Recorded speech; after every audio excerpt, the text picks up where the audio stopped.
नमस्कार। आज हम बात करेंगे उन छोटी छोटी आदतों की जो आपकी मेंटल हेल्थ को चुरा रही हैं। आप सोचते होंगे कि मेंटल हेल्थ के चैलेंजेस ओवरवर्क से हैं, स्ट्रेस से हैं, डिप्रेशन से हैं, ऑफिस टॉक्सिसिटी से हैं, घर में कुछ लड़ाई झगड़े से हैं। पर इन सब चीजों के अलावा हमारी कुछ डेली आदतें, छोटी छोटी आदतें भी ऐसी हैं जो मेंटल हेल्थ को बहुत ज्यादा अफेक्ट कर सकती हैं और आपके मेंटल बैलेंस को बिगाड़ सकती हैं।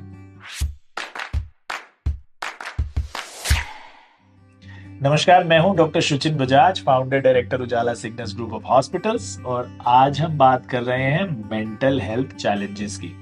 वो कौन सी डेली की छोटी छोटी आदतें हैं जो आपकी मेंटल हेल्थ को चैलेंज करती हैं। वीकेंड पर बूज करना क्या आप लगता है नॉर्मल है? लेट नाइट सोना, कम आवर्स पे सोना और कभी कभार ज्यादा सोना, क्या आपको लगता है that is acceptable? Doom scrolling यानी लगातार रील्स देखते जाना देखते जाना देखते जाना, या लगता है ये तो छोटी सी चीज है, इससे कोई फर्क नहीं पड़ता।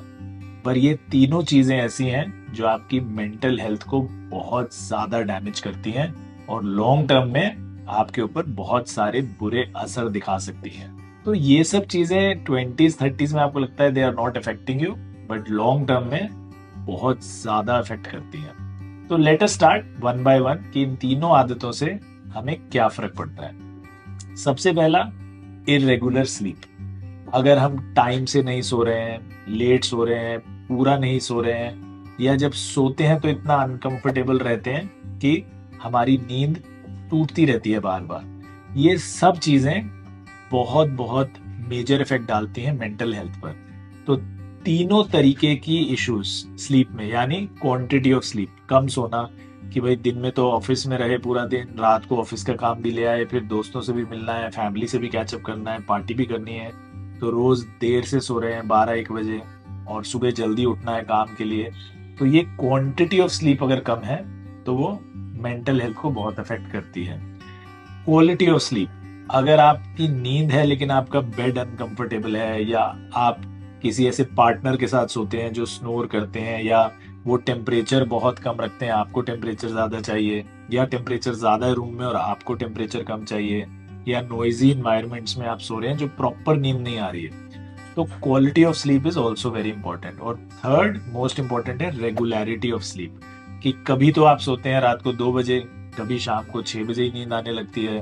वीकेंड पे आपको लगता है कि संडे तो मैं लंबा सो जाऊं, तो सुबह 11 बजे उठ रहे हैं। तो उससे सर्केडियन रिदम बहुत ज्यादा खराब हो जाता है। आपकी बॉडी को लगातार शॉक लगता रहता है कि द बॉडी डजंट नो कि कब उसको सोना है, कब जगना है, और वो जो सर्केडियन रिदम साइकिल है आपकी बॉडी की, वो सब बिगड़ जाती है।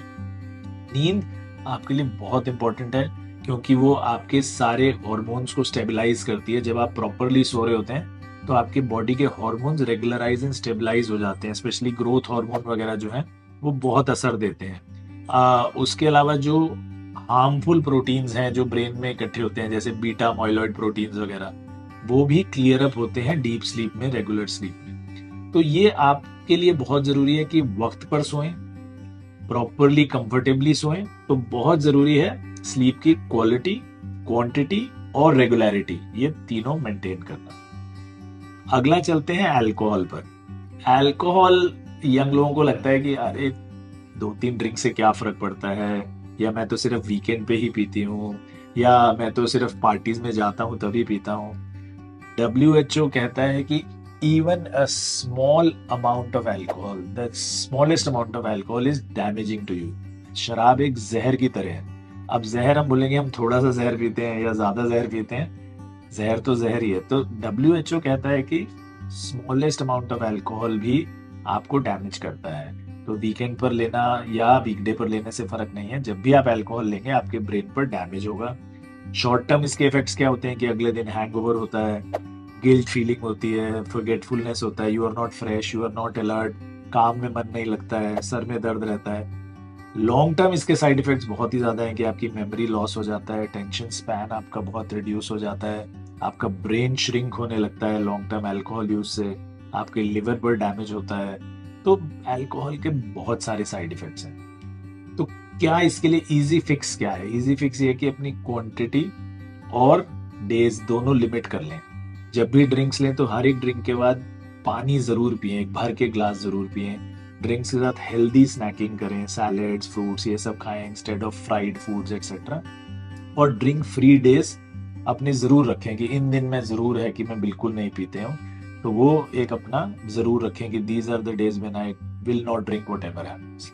तो ये सब करेंगे, कुछ रूल्स बन जाएंगे, तो इससे आपको बहुत फ़ायदा मिलेगा और धीरे धीरे आपकी ड्रिंक्स हो सकता है बिल्कुल ही ख़त्म हो जाए।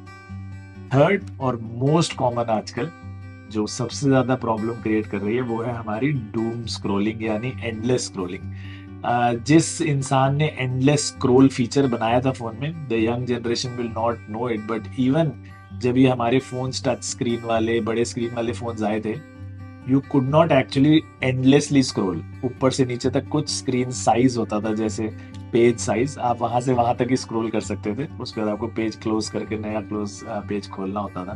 बट अब है कि there is an endless scroll in the phone, you can keep scrolling up as much as you want.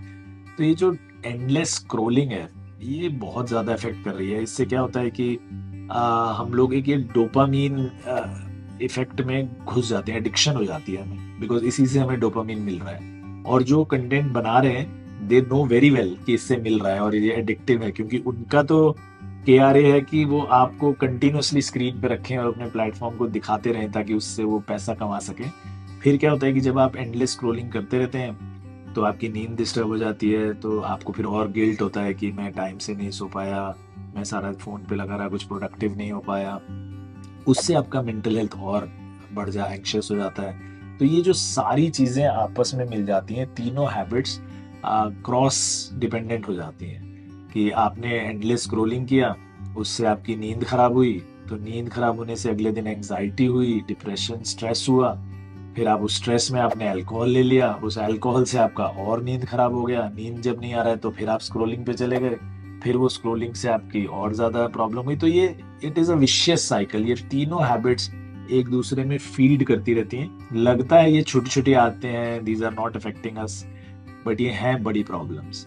तो इसका इजी फिक्स क्या है? It is very difficult to break this addiction, but अपना कोशिश करेंगे, टाइम फिक्स रखें कि मैं इस टाइम के बाद I will have no digital devices, कि भाई रात को 9 बजे के बाद मैं फ़ोन नहीं देखते हूँ, चाहे कुछ भी हो जाए, then I will see it in the morning only. अपने घर के या ऑफिस के कुछ एरियाज को डिवाइस फ्री बना दें। जैसे आपका बेडरूम अगर है तो उसमें आप डिसाइड कर लें कि नो डिवाइसेस, कि भाई हम लोग इलेक्टिवली कोई डिवाइस खोलेंगे नहीं, ठीक है, इमरजेंसी में कोई फ़ोन आ रहा है या कुछ आ रहा है then we'll answer that, otherwise phone screen हम अपने बेडरूम में नहीं देखते हैं। कुछ ऑल्टरनेटिव आदतें पाल लीजिए, जर्नलिंग करिए, journaling is very very healthy for your mind, for your body as well, relaxes you a lot. Books पढ़िए, वॉक पे चले जाइए जब भी ऐसा कुछ मन कर रहा है, तो वो कई सारे पर्पसेस सॉल्व करेगी instead of lying on your sofa or bed and seeing the phone. If you start walking every time you feel like picking up the phone, तो आपकी हेल्थ बहुत अच्छी हो जाएगी। तो ऐसे कुछ ऑल्टरनेट आदतें प्लान करिए जो आपको इन चीज़ों से बचा सकती हैं। तो आई एम श्योर अगर आप ऐसा कुछ करेंगे तो तीनों ही चीज़ों से आपको छुटकारा मिल जाएगा। कुछ इसके अराउंड मिथ्स भी हैं, बहुत सारे मिथ्स हैं, और जो कॉमनली मेरे पेशेंट्स या मेरे जो जानकार लोग पूछते हैं कि ऐसा है कि अगर हम बेडरूम में जाके डिम कर लेते हैं अपना फ़ोन का ब्राइटनेस ना, तो उससे मुझे नींद में प्रॉब्लम नहीं होती। ऐसा नहीं है। Blue light is blue light, और ये स्क्रीन्स में सब में ब्लू लाइट आती है। आपको रेड लाइट चाहिए होता है for good sleep, and blue light always आपकी स्लीप को डिस्टर्ब करता है। तो रूम में अगर आप 0 वोल्ट का रेड लाइट का बल्ब लगा लेंगे that is rather beneficial, but screen अगर आप किसी भी ब्राइटनेस पे देखें तो ऑब्वियसली अगर हाई ब्राइटनेस पे देखेंगे तो ज़्यादा प्रॉब्लम है, but even at low brightness problem होती ही है। सेकेंड मिथ जो बहुत कॉमन है कि सिर्फ एक्सट्रीम अल्कोहल टेक या एक्सट्रीम फ़ोन यूजेज में ही प्रॉब्लम होती है, मॉडरेट तो सेफ है। ऐसा नहीं है। Even a small amount affects your mental health. जैसा मैंने बताया, अगर आप थोड़े देर भी स्क्रोलिंग, डूम स्क्रोलिंग कर रहे हैं, रील्स कंटिन्यूस देख रहे हैं, तो इट अफेक्ट्स योर बॉडी। और अल्कोहल में तो जैसे मैंने बताया, even the smallest of amounts, WHO ने बोला है अगर आप ज़रा सा भी अल्कोहल पीते हैं तो उससे भी आपकी लिवर, ब्रेन, किडनी सब पे असर पड़ता है। जैसा मैंने बताया, अल्कोहल जहर की तरह है। एक और मिथ है कि हम तो सिर्फ एजुकेशनल या रिलीजियस प्रोग्राम ही देखते हैं फ़ोन पे, तो वो तो एक्चुअली हमारे लिए फ़ायदेमंद है ना। तो देखिए, screen time is screen time. आप स्क्रीन पे जितना भी देखेंगे, चाहे कंटेंट, ठीक है, अगर आप बहुत ही ट्रिगरिंग कंटेंट देख रहे हैं या डिप्रेसिव कंटेंट देख रहे हैं तो उससे तो डेफिनेटली ज़्यादा हार्म है मेंटल हेल्थ पर। बट अगर आप कोई भी कंटेंट देख रहे हैं, ओवर यूज़ कर रहे हैं, स्क्रीन टाइम ज़्यादा कर रहे हैं, तो उससे आपको इफेक्ट हो ही सकता है। तो उससे थोड़ा बच के रहें। और एक बहुत कॉमन मिथ है कि जी पूरे हफ्ते तो हम ये सब करते हैं लेकिन वीकेंड पे तो मैं पूरा दिन सो जाता हूँ, तो उससे तो catch up sleep, total amount of sleep तो मेरा वीक का बराबर हो ही जाता है। इससे एक्चुअली उल्टा और हार्म हो सकता है, क्योंकि जैसा मैंने बताया, आपकी बॉडी को सर्केडियन रिदम बहुत इंपॉर्टेंट है आपकी बॉडी के लिए। रेगुलर टाइम पर सोइए, रेगुलर टाइम पर उठिए, रेगुलर अपना स्लीप पैटर्न रखिए। अपना सोने से पहले रूम में डार्कनेस हो जानी चाहिए, स्क्रीन हट जानी चाहिए। तो अगर आप ये चेंज करते जाते हैं कि आप संडे को तो 12 घंटे सो रहे हैं, बाकी सब दिन 4 घंटे 5 घंटे सो रहे हैं, एक्चुअली आपकी बॉडी और ज़्यादा कंफ्यूज हो जाती है, शॉक हो जाती है। तो वो it can be actually counter productive. तो वीकेंड कैचअप स्लीप जिसको हम बोलते हैं, it's not very useful to get your sleep cycle in place. So avoid that. हर रोज सेम टाइम पर सोएं और कोशिश करेंगे सेम बराबर क्वांटिटी ऑफ स्लीप लें। तो एंड में यही कहना चाहूंगा कि ये लगती छोटी छोटी आदतें हैं तीनों, बट तीनों मिलकर हमारी मेंटल हेल्थ को बहुत डीपली इफेक्ट करती हैं, बहुत ज़्यादा प्रॉब्लम क्रिएट कर सकती हैं। और अभी यंग एज में हम ये रियलाइज नहीं करते हैं, लेकिन एज यू क्रॉस 40-45 तो ये चीज़ें पाइल अप होकर बहुत ज़्यादा आपकी बॉडी को अफेक्ट कर सकती हैं, आपके ब्रेन को अफेक्ट कर सकती हैं। तो इनको अवॉइड करें जितना हो सके, लिमिट करें, अल्कोहल फ्री डेज डिक्लेयर करें, सबको बताएं, ताकि आपको एक सोशल प्रेशर रहे कि एवरीबडी नोज कि आप इन दिनों पे नहीं पीते हो। Try to limit your alcohol intake, try to limit your screen times and try to increase your sleep time as much as possible. इस वीडियो के रिलेशन में I am sure you will have hundreds of questions, specially screen time पर तो बहुत questions आते हैं हमें। तो हिचकिचाएं नहीं, ज़रूर लिखें सारे सवाल कमेंट बॉक्स में, और मैं और मेरी टीम आकर जल्द से जल्द सभी सवालों के जवाब देंगे। और चैनल को सब्सक्राइब करें ज़रूर, ताकि ऐसे एजुकेशनल वीडियोस हम आप तक रेगुलरली पहुंचा सकें। अपने फ्रेंड्स से शेयर करें, उनके फीडबैक लें, उनके भी क्वेश्चंस हमसे बताएं। तो we'll try and do whatever is possible to make sure that we clear all your doubts. स्वस्थ रहें, मस्त रहें, जल्दी मिलेंगे नेक्स्ट वीडियो में। नमस्कार।